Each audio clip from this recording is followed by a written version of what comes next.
السلام علیکم ناظرین، دیکھو اگلا موضوع جو شاہ صاحب نے فرمایا ہے کہ چنبل پر بھی تھوڑا آپ بتا دیں۔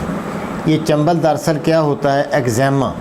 ایگزیما لکھتے ہیں ڈاکٹرز کو۔ چنبل یہ ایک ایسا مسئلہ، جلدی مسئلہ ہے جس کے پیچھے تیزابیت ہوتی ہے، خشکی اور سردی تیزابیت ہوتی ہے۔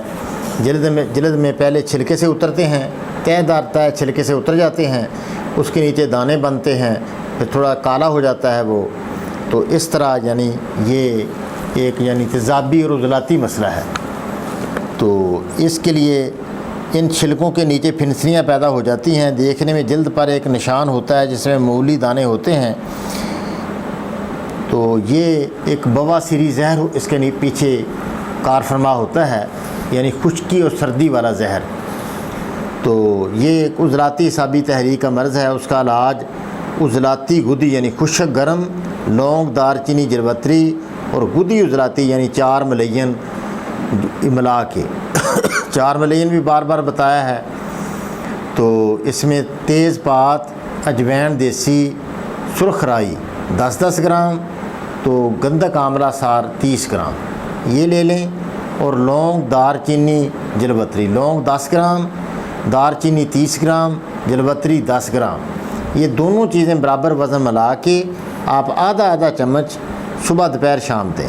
اور ایک اور بھی بڑا بہترین نسخہ ہے باعتماد، یہ زنجبیل ہوتی ہے نا، سونڈ ہوتی ہے زنجبیل، نر کچور، ٹھیک ہے، چاسکو یا چاکسو، دونوں طرح لکھتے ہیں اس کو۔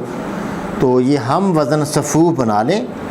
تو یہ آدھا چمچ آپ صبح دوپہر شام، پہلے صبح خالی پیٹ ہو، پھر دوپہر کو پانی کے ساتھ آپ کھا لیں، شام کو بھی کھائیں، تھوڑے دن کھا لیں، انشاءاللہ یہ اللہ پاک آسانی کرے گا۔ اور یہی چیزیں جو ہیں، جو نسخے کھانے والا نسخہ ہے نا جی، لونگ، دار چینی، جلوتری اور 4 ملین، یہ اکٹھا ہی ملا لیں۔ اس میں تھوڑا سا مرہم بنانے کے لیے اس میں آپ ملا لیں اپنا ویسلین سادہ، تو یہ مرہم بنا کے چنبل پر لگائیں، انشاءاللہ اللہ پاک آسانی کرے گا۔